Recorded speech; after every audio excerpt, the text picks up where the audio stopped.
그녀는 식탁에 혼자 앉아 떨리는 손으로 오래된 편지를 쥐며 생각했습니다. 한 번이라도 내 마음대로 살아본 적이 있었나요? 이제 와서 뭘 한다 해도 너무 늦은 건 아닐까요? 그럼 이야기 시작합니다. 시간을 길게 보긴 어렵습니다. 의사의 목소리는 담담했습니다. 김정희는 그 말을 듣고도 눈을 깜빡이지 않았습니다. 진료실 창밖으로 햇살이 비스듬히 들어왔습니다. 먼지가 공중에서 천천히 떠다녔습니다. 정희는 그 먼지를 한동안 바라보았습니다. 의사는 차트를 넘기며 추가 설명을 이어갔지만 정희의 귀에는 더 이상 아무것도 들리지 않았습니다. 보호자분과 상의하셔서 항암 여부를 결정하시면 됩니다. 정희는 고개를 끄덕였습니다. 천천히, 마치 이미 알고 있었다는 듯이요. 실제로 알고 있었는지도 모릅니다. 몇 달 전부터 밥맛이 없었고 계단을 오를 때마다 숨이 찼으며 잠들기 전 배 한쪽이 묵직하게 눌렸습니다. 하지만 병원에 가지 않았습니다. 알고 싶지 않았으니까요. 진료실 문을 나서는 정희의 걸음은 평소와 다르지 않았습니다. 복도 끝 자판기 앞에서 잠시 멈춰 섰지만 동전을 넣지는 않았습니다. 그냥 유리에 비친 자신의 얼굴을 보았습니다. 이른의 얼굴, 주름진 그러나 익숙한 얼굴. 병원을 나와 버스 정류장까지 걸어가는 동안 정희는 핸드백 안쪽 주머니를 만졌습니다. 진단서가 접혀 있었습니다. 꺼내보지는 않았습니다. 굳이 다시 확인할 필요는 없었으니까요.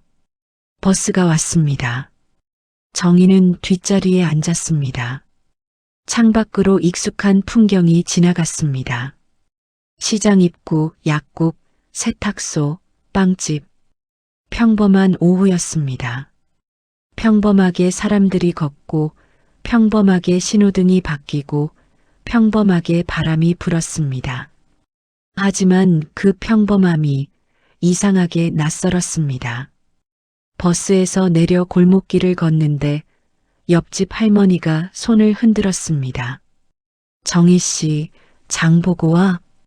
정희는 웃으며 대답했습니다. 네, 그냥 병원 좀. 그 말을 하는 자신의 목소리가 평온해서 정희는 조금 놀랐습니다. 아무렇지 않은 척이 아니라 정말로 아무렇지 않았습니다. 울지도 떨리지도 않았습니다. 그저 조용했습니다. 집 앞 화분에 물을 주고 현관문을 열고 신발을 벗었습니다. 거실 탁자 위에는 아들이 보낸 건강식품 상자가 놓여 있었습니다. 정희는 그걸 한참 보다가 부엌으로 갔습니다. 냉장고를 열었지만 아무것도 꺼내지 않았습니다. 그냥 문을 닫고 식탁 의자에 앉았습니다. 시계가 째깍거렸습니다. 냉장고 모터 소리가 낮게 울렸습니다. 아파트 복도 어디선가 아이의 발소리가 들렸습니다. 정희는 손바닥을 펴서 식탁 위에 올려놓았습니다. 얇은 손등, 붉어진 핏줄, 거칠어진 손끝. 이 손으로 설거지를 했고 빨래를 했고 밥을 지었습니다. 50년을 그렇게 살았습니다. 그런데 지금 이 손이 낯설었습니다. 정희는 천천히 눈을 감았습니다. 눈물이 날 것 같았지만 나오지 않았습니다. 그냥 어두웠습니다. 고요했습니다. 그리고 처음으로 두려웠습니다. 평범한 것들이 끝난다는 게, 익숙한 것들이 사라진다는 게, 그게 무서웠습니다. 이틀 뒤 정희는 동네 도서관에 갔습니다. 특별한 이유는 없었습니다. 그냥 집에만 있기가 답답해서였습니다. 병원 이후로 아들에게서 전화가 왔지만 받지 않았습니다. 뭐라고 말해야 할지 몰랐으니까요. 아직은 말하고 싶지 않았습니다. 도서관은 한산했습니다. 오전 시간이라 사람이 많지 않았습니다. 정희는 잡지 코너로 갔습니다. 요리 잡지를 집어들었지만 글자가 눈에 들어오지 않았습니다. 그냥 페이지만 넘겼습니다. 한참을 그렇게 앉아 있는데 누군가 정희의 옆자리에 앉았습니다. 실례지만 혹시 정희 씨 맞으세요? 정희는 고개를 들었습니다. 남자였습니다. 이른쯤 되어 보였습니다. 희끗한 머리, 깊게 팬 눈가, 조금 굽은 어깨. 그런데 그 눈빛이 묘하게 익숙했습니다. 저 박도윤인데요. 정희의 손에서 잡지가 떨어질 뻔했습니다. 박도윤. 그 이름을 듣는 순간 정희의 머릿속에서 50년 전 여름이 떠올랐습니다. 시장 뒤 작은 서점, 책장 사이로 비치던 햇빛, 그리고 그 앞에 서 있던 22살의 도윤. 기억하세요? 도윤이 조심스럽게 물었습니다. 정희는 입술을 열었지만 말이 나오지 않았습니다. 그저 천천히 고개를 끄덕였습니다. 우연히 지나가다가 봤어요. 처음엔 확신이 안 섰는데 그래도 말 걸어봐야겠다 싶어서. 도윤은 조금 쑥스러운 듯 웃었습니다. 그 웃음이 옛날과 똑같았습니다.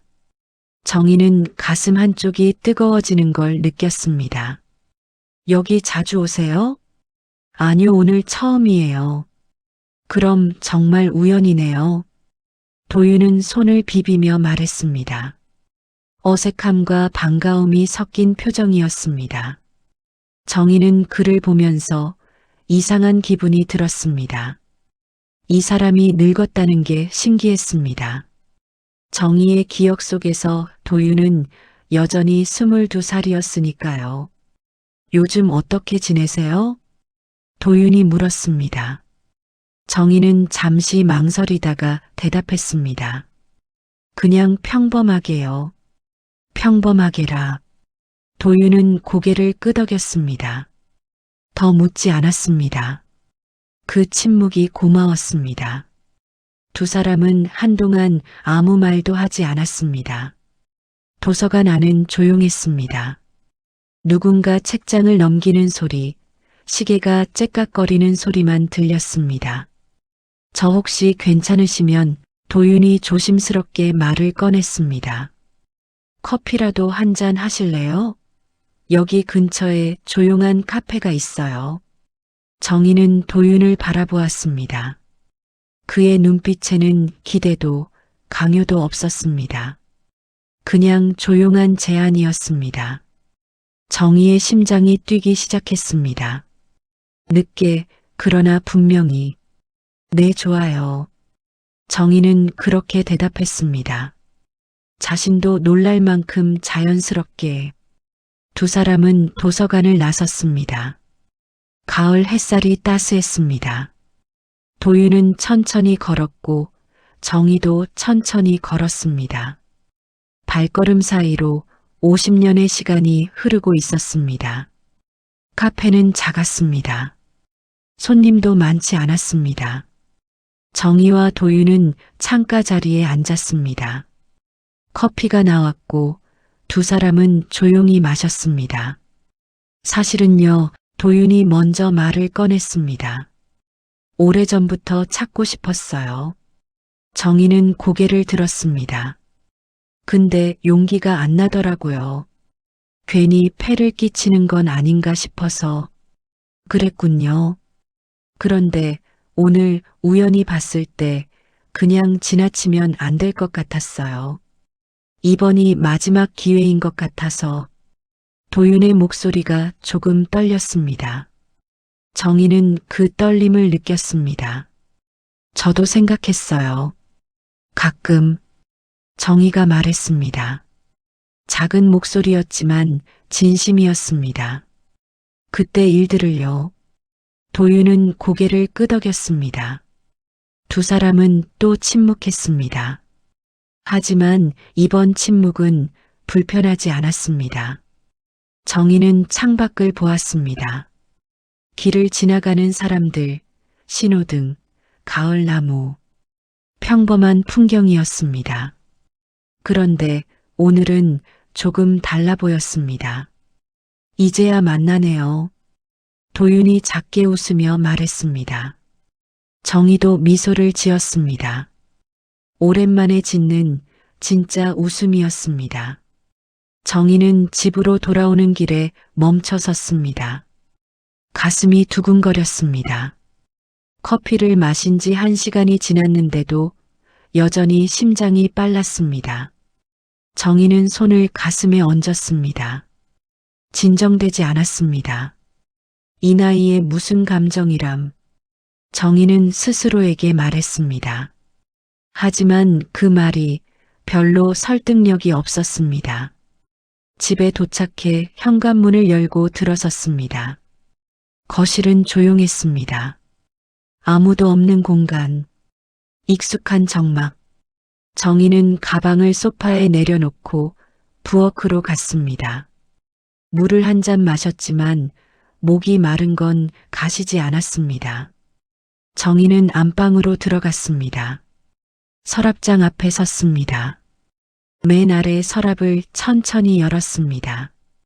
오래된 앨범들이 차곡차곡 쌓여 있었습니다. 정희는 그 중 하나를 꺼냈습니다. 첫 페이지를 넘겼습니다. 흑백 사진들이 나왔습니다. 젊은 시절의 정희, 21살 짧은 머리, 수수한 옷차림, 그리고 그 옆에 도윤. 정희는 사진을 한참 들여다보았습니다. 그때는 웃고 있었습니다. 둘 다 카메라를 보며 조금 어색하지만 분명하게 웃고 있었습니다. 바보같이. 정희는 중얼거렸습니다. 그리고 앨범을 덮었습니다. 다시 서랍 깊숙이 밀어 넣었습니다. 이번엔 맨 아래, 다른 것들 밑으로 깊이 넣었습니다. 서랍을 닫는 순간 핸드폰이 울렸습니다. 아들이었습니다. 엄마, 병원 결과 나왔어요? 정희는 잠시 말을 멈췄습니다. 응, 별거 아니래. 별거 아니긴요. 제대로 검사 받으셨어요? 받았어. 괜찮다니까. 엄마, 요즘 목소리가 이상해요. 무슨 일 있으세요? 아무 일도 없어. 그냥 좀 피곤해서 그래. 정희는 최대한 평온한 목소리로 말했습니다. 아들은 잠시 침묵했습니다. 그럼 이번 주말에 갈게요. 같이 병원 가요. 아니야, 안 와도 돼. 엄마 혼자 잘해. 엄마, 괜찮다니까. 끊을게. 정희는 전화를 끊었습니다.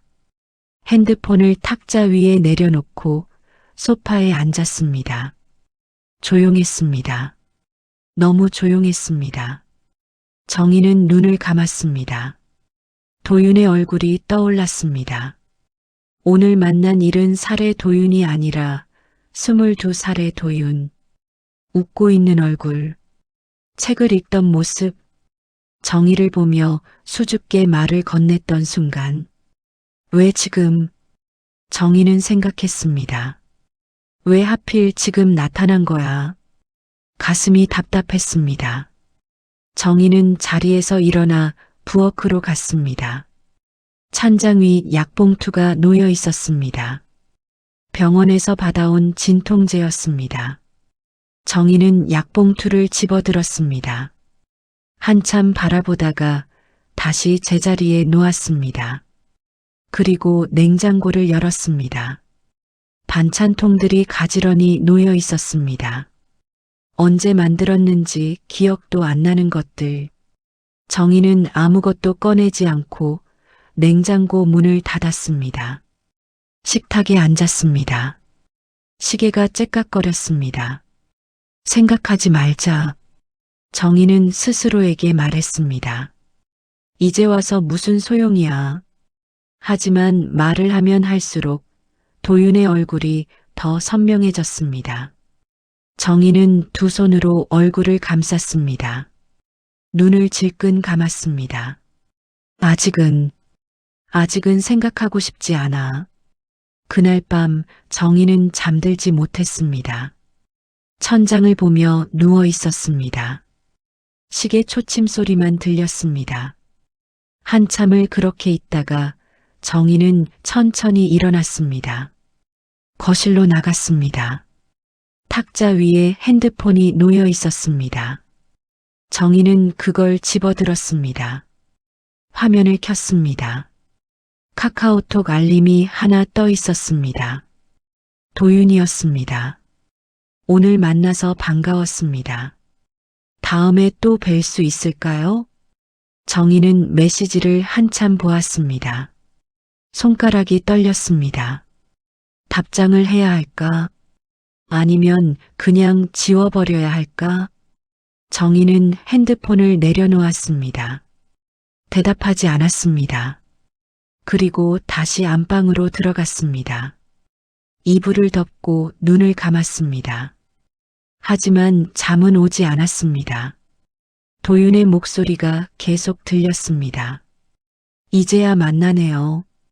정희는 이불을 더 깊이 끌어당겼습니다. 감정을 덮으려 했습니다. 하지만 덮을 수가 없었습니다. 사흘이 지났습니다. 정희는 도윤의 메시지에 답하지 않았습니다. 핸드폰을 볼 때마다 그 메시지가 보였지만 그냥 지나쳤습니다. 읽은 표시도 남기지 않았습니다. 하지만 마음은 편하지 않았습니다. 아침에 눈을 뜰 때마다 가장 먼저 떠오르는 게 도윤이었습니다. 밥을 먹을 때도, 빨래를 넣을 때도, 텔레비전을 볼 때도 자꾸 그 사람 생각이 났습니다. 왜 이러는 거지? 정희는 스스로에게 화가 났습니다. 70살 먹은 사람이 이렇게 흔들려도 되는 건가 싶었습니다. 그러던 어느 날 오후 초인종이 울렸습니다. 정희는 인터폰 화면을 봤습니다. 택배 기사였습니다. 정희는 현관문을 열었습니다.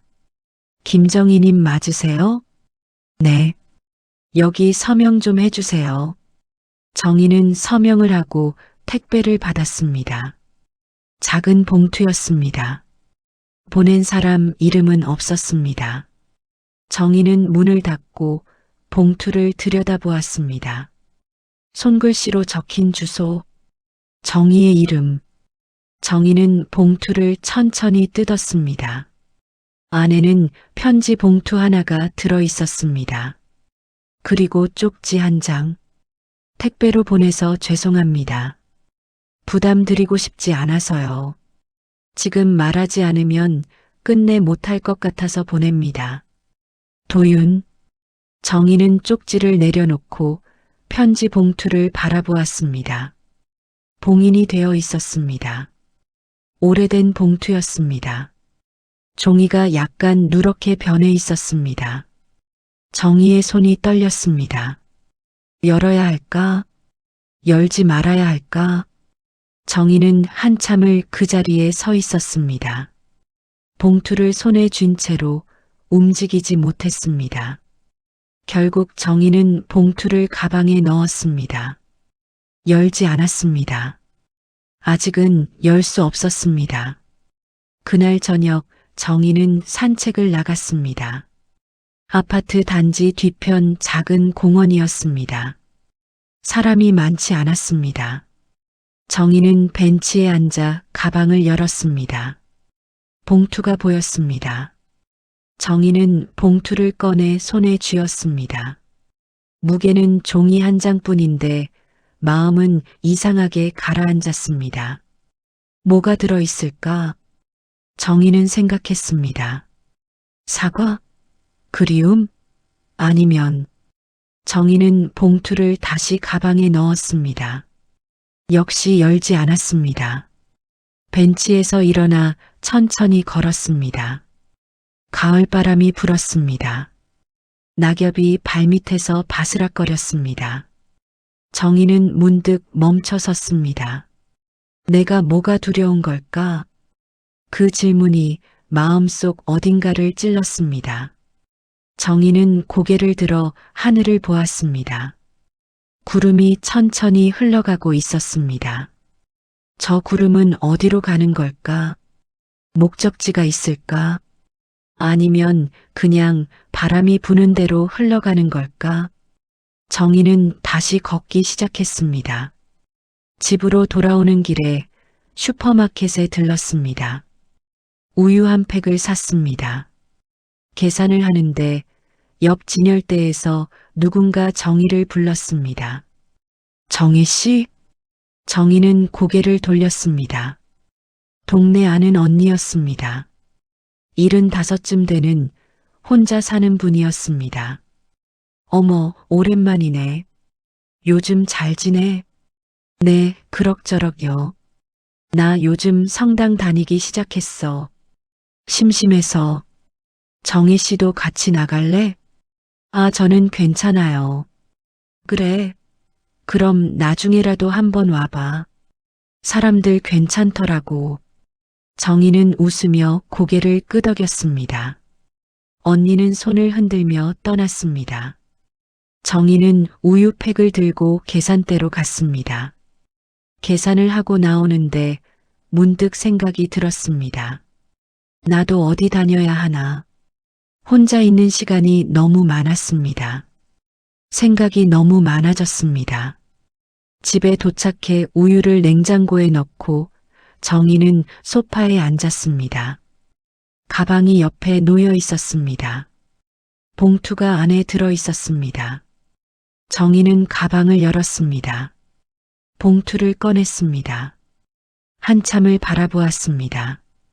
그리고 천천히 봉투를 뜯었습니다. 편지가 나왔습니다. 정희는 숨을 깊이 들이마셨습니다. 그리고 편지를 펼쳤습니다. 글씨가 보였습니다. 오래된 만년필 글씨, 도윤의 글씨였습니다. 정희는 첫 줄을 읽었습니다. 정희에게. 그 다음 줄을 읽었습니다. 이 편지를 쓰는 게 맞는지 모르겠습니다. 정희의 시선이 천천히 내려갔습니다. 50년이 지났습니다. 이제 와서 무슨 말을 한들 의미가 있을까요? 정희는 읽다가 멈췄습니다. 손이 떨렸습니다. 하지만 말하지 않으면 후회할 것 같았습니다. 정희는 계속 읽었습니다. 당신을 보내던 날 아무 말도 하지 못했습니다. 잡지 못했습니다. 그게 평생 후회로 남았습니다. 정희의 눈에 글자가 흐려졌습니다. 당신은 행복했나요? 정희는 편지를 내려놓았습니다. 더 읽을 수가 없었습니다. 가슴이 너무 아팠습니다. 다음 날 정희는 병원에 갔습니다. 항암 상담 예약이 잡혀 있었습니다. 의사는 치료 계획을 설명했습니다. 항암제 종류, 부작용, 예상 기간. 정희는 고개를 끄덕이며 들었지만 실제로는 귀에 잘 들어오지 않았습니다. 보호자분과 상의는 하셨어요? 아직이요. 빨리 결정하시는 게 좋습니다. 정희는 또 고개를 끄덕였습니다. 진료를 마치고 나오는 길에 복도 벤치에서 한 여자를 봤습니다. 50대쯤 되어 보이는 사람이었습니다. 간병인 옷을 입고 있었습니다. 그 여자가 정희를 보고 고개를 숙여 인사했습니다. 어머, 선생님. 저 기억하세요? 정희는 잠시 멈칫했습니다. 미선이에요. 작년에 같은 병실 쓰셨잖아요. 아, 미선 씨. 정희가 기억해냈습니다. 작년 여름 대장 내시경 검사 때문에 하루 입원했던 적이 있었습니다. 그때 옆 침대에 누워있던 환자를 돌보던 사람이 미선이었습니다. 선생님도 검진 오셨어요? 응, 그런 셈이지. 요즘도 혼자 사세요? 응. 미선은 조금 안타까운 표정을 지었습니다. 혼자 계시면 외로우시겠어요.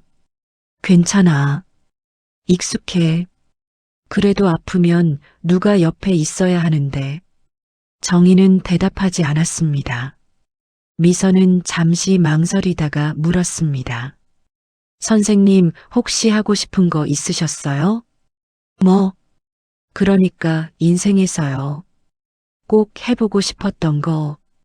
정희는 그 질문에 멈칫했습니다. 하고 싶은 것. 정희는 생각해 보았습니다. 하지만 떠오르는 게 없었습니다. 잘 모르겠네. 저는요, 미선이 말했습니다. 제주도에 가보고 싶어요. 한 번도 안 가봤거든요. 드라마에서 보면 바다가 진짜 예쁘던데. 그래, 가보면 좋겠네. 근데 돈도 없고, 시간도 없고, 그냥 꿈으로만 남을 것 같아요. 미선은 쓸쓸하게 웃었습니다. 선생님은 다녀오셨어요? 제주도. 아니, 나도 안 가봤어. 어머, 그럼 우리 같네요. 두 사람은 잠시 침묵했습니다. 근데 선생님, 미선이 조심스럽게 물었습니다.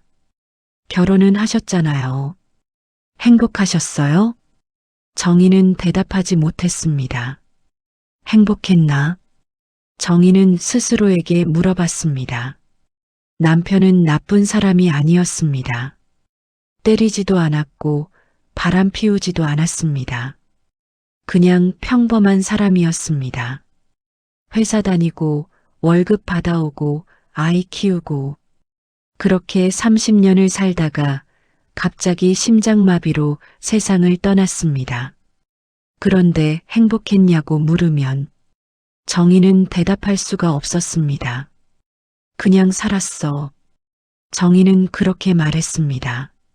미선은 고개를 끄덕였습니다. 더 묻지 않았습니다. 저 이제 가봐야 해요. 환자분 깨실 시간이라. 그래, 가봐. 미선은 일어서며 말했습니다. 선생님, 몸 잘 챙기세요. 혼자 계시니까 더 조심하셔야 해요. 고마워. 미선은 손을 흔들고 복도 저편으로 사라졌습니다. 정희는 벤치에 혼자 남았습니다. 하고 싶은 것. 그 질문이 머릿속에 맴돌았습니다. 정희는 천천히 일어났습니다. 병원을 나와 버스를 탔습니다. 창밖을 보며 생각했습니다. 나는 뭘 하고 싶었지. 20살 때, 30살 때, 40살 때 하고 싶은 게 있었나? 아니면 그냥 해야 하는 것만 하면서 살았나? 정희는 기억을 더듬었습니다. 결혼, 아이 살림, 시부모 모시기, 남편 뒷바라지, 해야 했던 일들만 떠올랐습니다. 하고 싶었던 일은 정희는 고개를 저었습니다. 기억이 흐릿했습니다. 아니, 애초에 없었던 것 같았습니다. 집에 도착해 현관문을 열었습니다. 조용한 거실, 아무도 없는 공간. 정희는 소파에 앉았습니다. 가방에서 도윤의 편지를 꺼냈습니다. 어제 다 읽지 못했던 편지. 정희는 천천히 펼쳤습니다. 당신은 행복했나요? 그 문장이 다시 보였습니다. 정희는 눈을 감았습니다. 행복. 그게 뭔지 이제는 잘 모르겠었습니다. 그냥 살았습니다. 책임을 다하며 살았습니다. 남들 눈에 괜찮은 사람으로 살았습니다. 그런데 그게 행복이었나요? 정희는 편지를 다시 접었습니다. 대답할 수가 없었습니다. 아니, 대답하고 싶지 않았습니다. 이틀 뒤 정희는 편지를 다시 펼쳤습니다. 이번엔 끝까지 읽기로 했습니다. 거실 탁자에 앉아 창밖으로 들어오는 오후 햇살 아래에서 정희는 천천히 글자를 따라갔습니다. 당신은 행복했나요? 그 문장 다음에 도윤은 이렇게 썼습니다.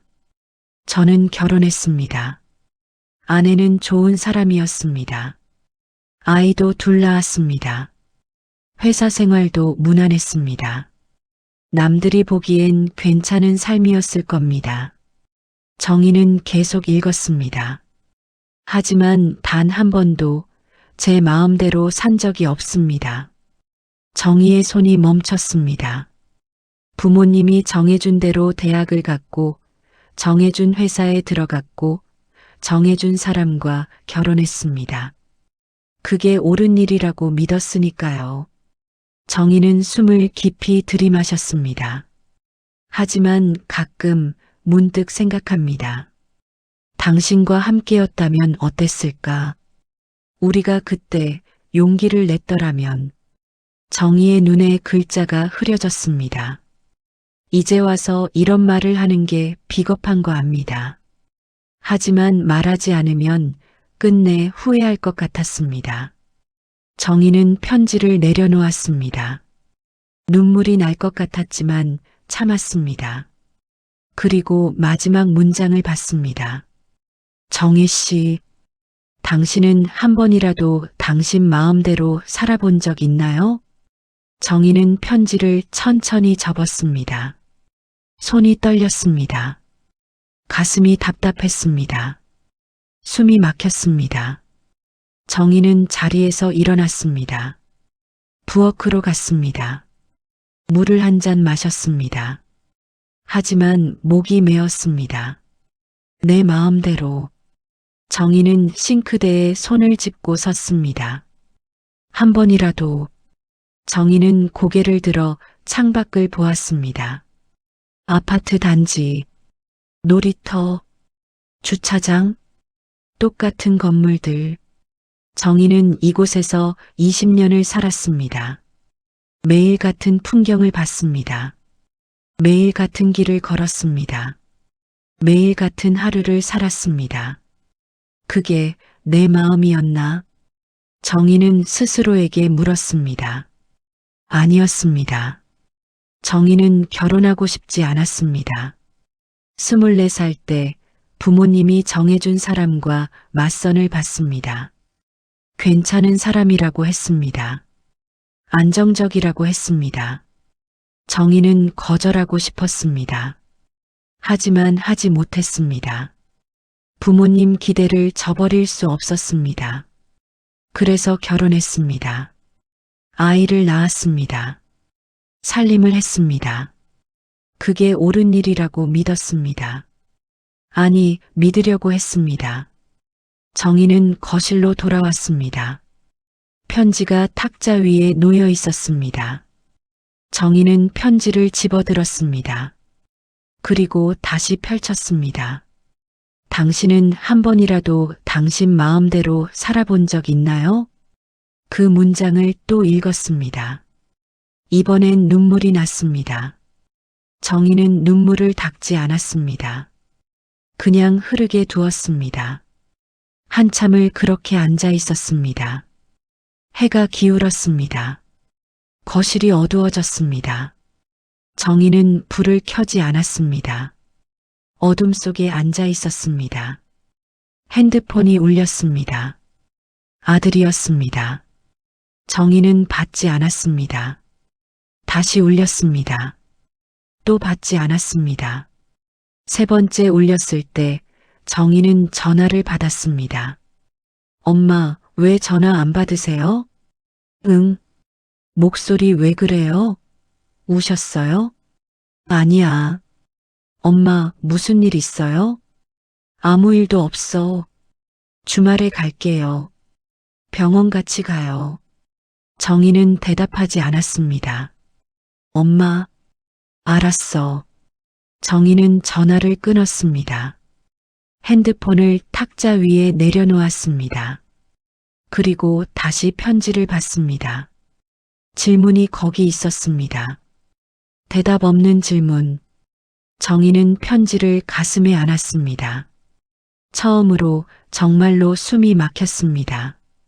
살아온 삶이, 견뎌온 시간이, 참아온 감정이 전부 무너지는 것 같았습니다. 정희는 소파에 기대어 눈을 감았습니다. 어둠 속에서 조용히 울었습니다. 주말이 왔습니다. 아들이 집에 왔습니다.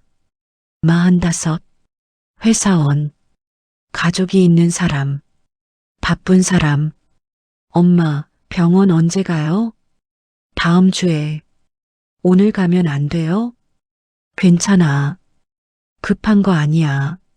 아들은 냉장고를 열어보았습니다. 반찬이 거의 없었습니다. 엄마, 요즘 밥 안 드세요? 먹어. 이걸로 뭘 먹어요? 제대로 챙겨 드셔야죠. 아들은 한숨을 쉬었습니다. 엄마, 우리 집으로 오세요. 같이 살아요. 정희는 고개를 저었습니다. 난 여기가 편해. 혼자 계시면 위험해요. 아프기라도 하면 어떡하려고. 괜찮아. 엄마 혼자 잘해. 엄마. 아들의 목소리가 조금 높아졌습니다. 왜 이렇게 고집을 부리세요? 정희는 대답하지 않았습니다. 아들은 한참을 정희를 보다가 작게 한숨을 쉬었습니다. 알겠어요. 그럼 병원이라도 제대로 다니세요. 약속하세요. 그래. 아들은 잠시 더 있다가 떠났습니다. 가족이 기다린다고 했습니다. 정희는 혼자 남았습니다. 거실이 다시 조용해졌습니다. 정희는 창밖을 보았습니다. 해가 지고 있었습니다. 핸드폰이 울렸습니다. 이번엔 동네 언니였습니다. 정희 씨, 나야. 오늘 저녁에 시간 있어? 왜? 우리 몇 명이서 밥 먹기로 했거든. 같이 가자. 나는 괜찮아. 왜? 혼자 있으면 심심하잖아. 아니야, 괜찮아. 정희 씨, 요즘 이상해. 무슨 일 있어? 정희는 잠시 말을 멈췄습니다. 아무 일도 없어. 그래. 그럼 나중에라도 연락해. 너무 혼자 있지 말고. 전화가 끊겼습니다. 정희는 핸드폰을 내려놓았습니다. 그리고 거울 앞에 섰습니다. 거울 속에 정희가 보였습니다. 70살의 얼굴, 주름진 얼굴, 늙은 얼굴. 하지만 정희는 그게 아니었습니다. 그 얼굴은 참아온 얼굴이었습니다. 정희는 거울을 가만히 들여다보았습니다. 나는 누구지? 정희는 스스로에게 물었습니다. 누군가의 엄마, 누군가의 아내였던 사람, 누군가의 딸이었던 사람. 그런데 나는, 김정희는 어떤 사람이지? 정희는 거울에서 눈을 뗐습니다. 대답할 수가 없었습니다. 그날 밤 정희는 또 잠들지 못했습니다. 침대에 누워 천장을 보며 생각했습니다. 도윤이 물었습니다. 당신 마음대로 살아본 적 있나요? 정희는 대답하고 싶었습니다. 하지만 할 수 없었습니다. 없었으니까요. 한 번도. 정희는 몸을 돌렸습니다. 창밖으로 달이 보였습니다. 밝은 달이었습니다. 정희는 달을 보며 생각했습니다. 이제라도 늦지 않았을까? 하지만 곧 고개를 저었습니다. 늦었습니다. 70살, 병든 몸, 시간도 얼마 남지 않았습니다. 이제 와서 무엇을 하겠습니까? 정희는 눈을 감았습니다. 하지만 잠은 오지 않았습니다. 머릿속에서 도윤의 목소리가 들렸습니다. 한 번이라도. 정희는 이불을 덮었었습니다. 목소리를 지우려 했습니다. 하지만 지워지지 않았습니다. 다음 날 아침 정희는 일찍 일어났습니다. 거울 앞에 섰습니다. 다시 자신을 보았습니다. 그리고 결심했습니다. 도윤을 만나지 않기로, 편지에 답하지 않기로, 그냥 이대로 살기로, 안전하게, 조용하게, 남의 눈에 괜찮은 사람으로. 정희는 세수를 하고 옷을 갈아입었습니다. 평소처럼 움직였습니다. 하지만 가슴 한쪽이 무거웠습니다. 뭔가 잘못되고 있다는 느낌이 들었습니다. 하지만 정희는 그 느낌을 무시했습니다. 괜찮다고, 이게 맞다고 스스로에게 말했습니다. 그렇게 또 하루가 지나갔습니다. 일주일이 지났습니다. 정희는 도윤에게 연락하지 않았습니다.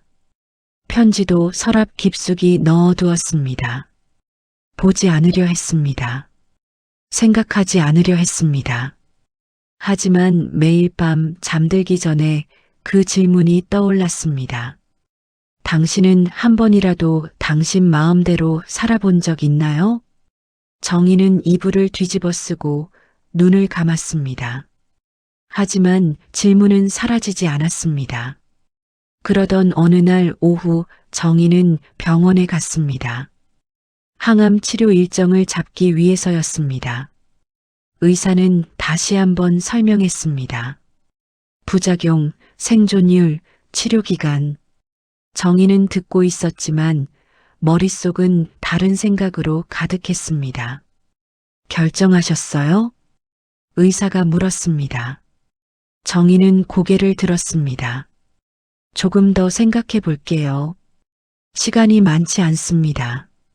알아요. 정희는 진료실을 나왔습니다. 복도를 걷는데 다리에 힘이 없었습니다. 벤치에 앉았습니다. 한참을 그렇게 앉아 있었습니다. 내가 뭘 하고 있는 거지? 정희는 생각했습니다. 치료를 받아야 합니다. 살아야 합니다. 그게 맞는 일입니다. 하지만 정희는 가슴에 손을 얹었습니다. 나는 왜 살고 싶은 걸까? 그 질문이 처음으로 떠올랐습니다. 살아야 한다는 건 알았습니다. 하지만 살고 싶은지는 몰랐습니다. 정희는 천천히 일어났습니다. 병원을 나왔습니다. 버스를 타지 않고 걸었습니다. 한참을 걸었습니다. 어디로 가는지도 모르고 그냥 걸었습니다. 그러다 문득 어느 카페 앞에 섰습니다. 도윤과 함께 왔던 그 카페였습니다. 정희는 카페 안을 들여다보았습니다. 창가 자리가 보였습니다. 그때 앉았던 자리. 정희는 한참을 그 자리를 보다가 카페 문을 열었습니다. 안으로 들어갔습니다. 그 자리에 앉았습니다. 커피를 주문했습니다. 혼자 앉아 창밖을 보았습니다. 그때처럼. 하지만 이번엔 도윤이 없었습니다. 정희는 핸드폰을 꺼냈습니다. 카카오톡을 열었습니다. 도윤의 메시지가 그대로 남아 있었습니다. 오늘 만나서 반가웠습니다. 다음에 또 뵐 수 있을까요? 정희는 한참을 그 메시지를 보았습니다. 그리고 천천히 답장을 쳤습니다. 만날 수 있을까요? 손이 떨렸습니다. 정희는 전송 버튼을 누르지 못했습니다. 한참을 망설였습니다. 그러다 눈을 감았습니다. 숨을 깊이 들이마셨습니다. 그리고 버튼을 눌렀습니다. 메시지가 전송되었습니다. 정희는 핸드폰을 내려놓았습니다. 심장이 빠르게 뛰었습니다. 몇 분 후 핸드폰이 울렸습니다. 도윤이었습니다. 네, 언제든지요. 정희는 그 메시지를 보고 눈물이 났습니다. 왜 우는지 몰랐습니다. 그냥 눈물이 났습니다. 정희는 눈물을 닦고 답장을 보냈습니다. 내일 괜찮으세요? 좋습니다. 몇 시에 뵐까요? 오후 2시 같은 카페에서 뵙겠습니다. 정희는 핸드폰을 가슴에 안았습니다. 그리고 창밖을 보았습니다. 하늘이 맑았습니다. 구름이 천천히 흘러갔습니다. 정희는 처음으로 조금 가벼워진 것 같았습니다. 다음 날 정희는 일찍 준비했습니다. 옷을 골랐습니다. 평소 입지 않던 옷, 옷장 깊숙이 있던 한 번도 입지 않았던 카디건, 아들이 몇 년 전 선물했던 것이었습니다. 거울 앞에 섰습니다. 낯선 자신이 보였습니다. 하지만 나쁘지 않았습니다. 카페에 도착했습니다. 도윤은 이미 와 있었습니다. 창가 자리에 앉아 밖을 보고 있었습니다. 정희가 들어가자 도윤이 고개를 돌렸습니다. 일어나서 손을 흔들었습니다. 정희는 천천히 다가갔습니다. 오셨네요. 도윤이 웃으며 말했습니다. 네. 두 사람은 마주 앉았습니다. 커피를 주문했습니다. 한참 침묵이 흘렀습니다. 정희가 먼저 입을 열었습니다. 편지 읽었어요. 도윤은 고개를 끄덕였습니다. 부담드렸다면 죄송합니다. 아니에요. 정희는 손을 가지런히 모았습니다. 그런데 답을 못하겠어요. 괜찮습니다. 답을 바라고 쓴 건 아니었어요. 아니, 그게 아니라 정희는 천천히 말했습니다. 답을 모르겠어요. 나도 잘 모르겠어요. 내가 어떻게 살았는지. 도윤은 정희를 조용히 바라보았습니다. 근데요, 정희가 계속 말했습니다. 무서워요. 뭐가요? 이제라도 뭔가 하고 싶은데 너무 늦은 것 같아서요. 정희의 목소리가 떨렸습니다. 나 아파요. 많이 아파요. 시간도 얼마 없어요. 도윤의 표정이 굳어졌습니다. 그래서 더 무서워요. 이제 와서 뭘 한다고 해도 의미가 있을까 싶어서. 정희는 눈을 감았습니다. 그래도요, 정희가 다시 눈을 떴습니다. 이번엔 도망치기 싫어요. 도윤은 고개를 끄덕였습니다. 아무 말도 하지 않았습니다. 붙잡지도 않았습니다. 재촉하지도 않았습니다. 그냥 거기 앉아 정희를 바라보았습니다. 정희는 그 시선이 고마웠습니다. 두 사람은 한참을 그렇게 앉아 있었습니다. 말없이, 조용히, 그리고 그 침묵이 처음으로 편안했습니다. 정희는 결심했습니다. 여행을 떠나기로. 혼자, 아무도 아는 사람 없는 곳으로. 도윤에게 말했을 때 그는 조용히 물었습니다. 어디로 가실 건데요? 바다요. 바다가 보고 싶어요. 좋네요. 도윤은 더 묻지 않았습니다.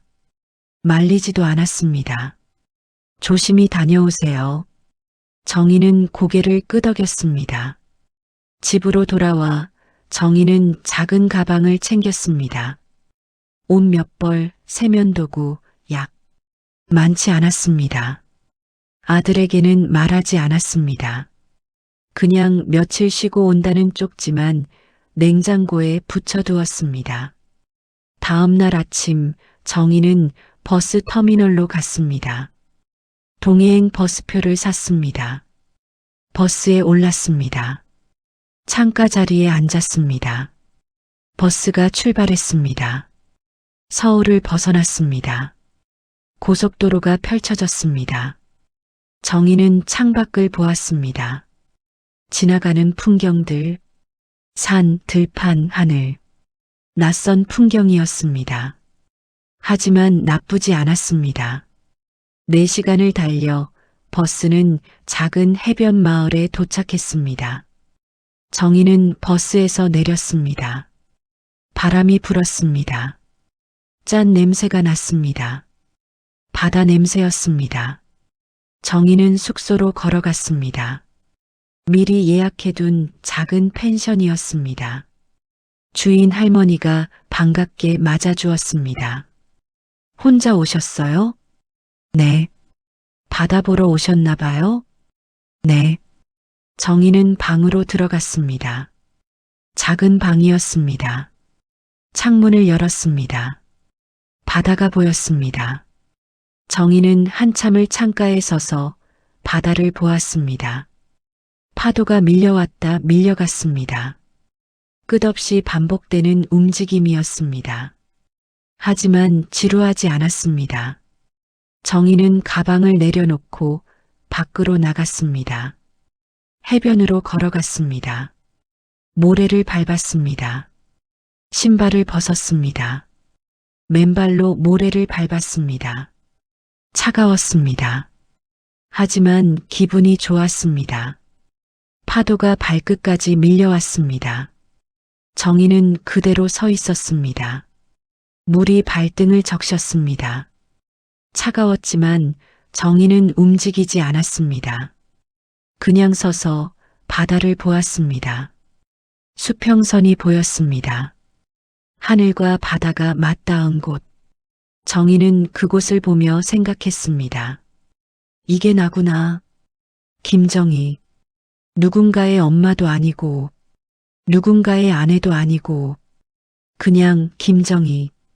처음으로 그 이름이 온전히 느껴졌습니다. 정희는 한참을 바다를 보다가 펜션으로 돌아왔습니다. 저녁을 먹고 일찍 잠자리에 들었습니다. 창문을 조금 열어두었습니다. 파도 소리가 들렸습니다. 정희는 그 소리를 들으며 눈을 감았습니다. 오랜만에 편안히 잠들었습니다. 다음 날 아침 정희는 일찍 일어났습니다. 해가 뜨고 있었습니다. 정희는 재킷을 걸치고 밖으로 나갔습니다. 해변에 사람이 없었습니다. 정희는 모래 위에 앉았습니다. 해가 천천히 떠올랐습니다. 수평선 너머에서 붉은 빛이 번졌습니다. 정희는 그 빛을 보며 눈물이 났습니다. 아름다워서가 아니었습니다.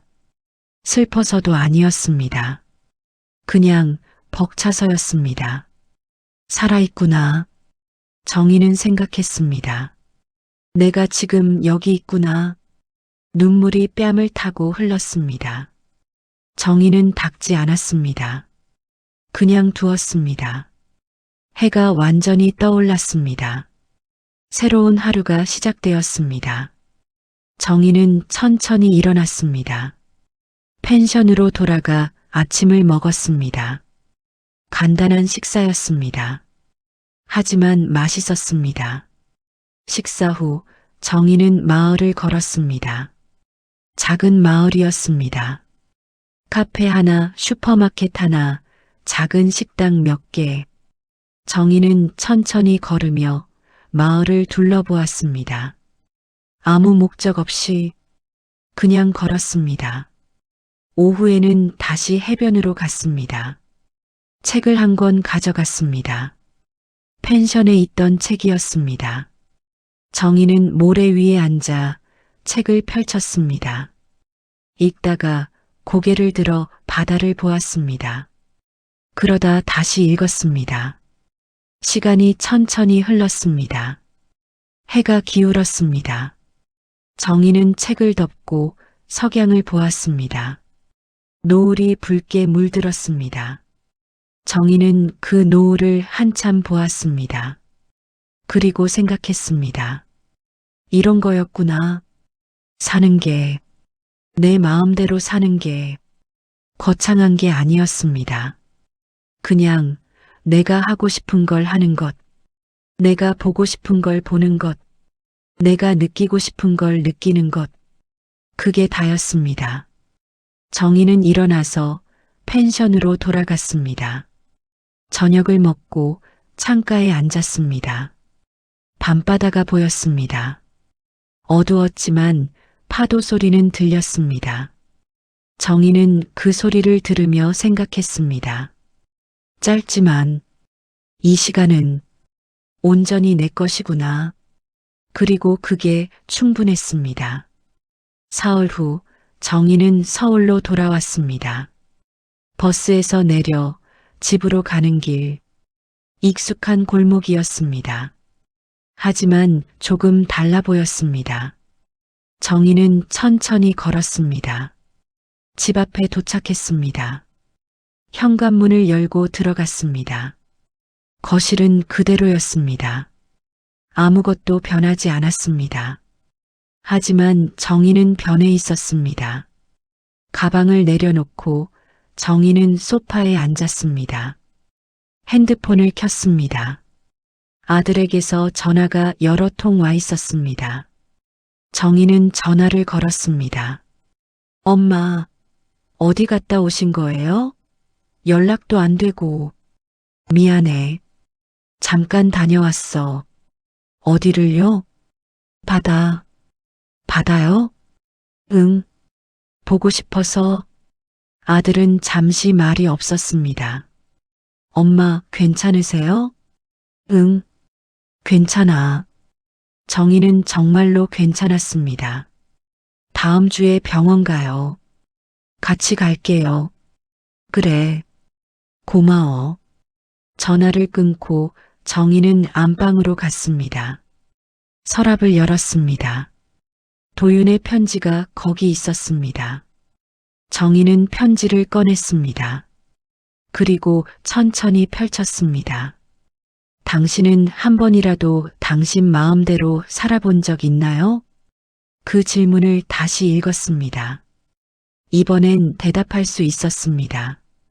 정희는 편지를 접었습니다. 가슴에 안았습니다.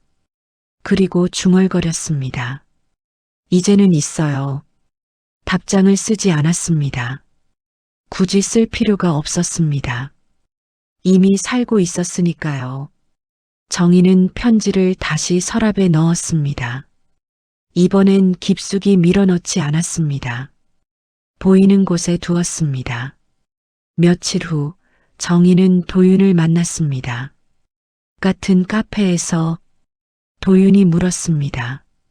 바다는 어땠어요? 좋았어요. 다행이네요. 두 사람은 커피를 마셨습니다. 말이 많지 않았습니다. 하지만 편안했습니다. 정희 씨, 도윤이 조심스럽게 말했습니다. 편지에 답장 안 하셔도 돼요. 저도 답을 바란 건 아니었으니까. 알아요. 정희는 웃었습니다. 그런데 말이에요. 답은 안 할 거예요. 대신 살아볼게요. 도윤은 고개를 끄덕였습니다. 그게 더 좋은 것 같네요. 네. 정희는 창밖을 보았습니다. 가을이 깊어가고 있었습니다. 나뭇잎이 떨어지고 있었습니다. 하지만 아름다웠습니다. 끝이 아니라 순환처럼 느껴졌습니다. 앞으로도 가끔 만날 수 있을까요? 도윤이 물었습니다. 그러고 싶어요. 저도요. 두 사람은 또 침묵했습니다. 하지만 이번에도 편안한 침묵이었습니다. 정희는 집으로 돌아오는 길에 동네 도서관에 들렀습니다. 책을 한 권 빌렸습니다. 여행 에세이였습니다. 집에 와서 책을 펼쳤습니다. 천천히 읽었습니다. 중간중간 창밖을 보았습니다. 하늘을 보았습니다. 구름을 보았습니다. 그리고 생각했습니다. 아직 시간이 얼마 남지 않았습니다. 몸도 아팠습니다. 항암 치료도 시작해야 했습니다. 힘들 것입니다. 하지만 괜찮았습니다. 이제는 두렵지 않았습니다. 정희는 책을 덮고 거실로 나갔습니다. 탁자 위에 메모지를 꺼냈습니다. 그리고 천천히 적었습니다. 하고 싶은 것들, 바다 다시 가기, 산책 매일 하기, 책 끝까지 읽기, 도윤과 차 마시기, 아들에게 진심 말하기, 많지 않았습니다. 거창하지도 않았습니다. 하지만 전부 정희의 것이었습니다. 정희는 메모지를 냉장고에 붙였습니다.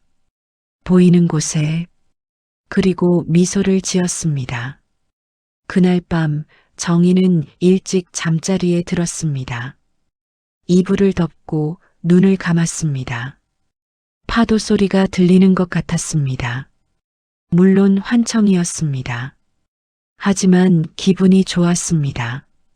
정희는 천천히 잠들었습니다.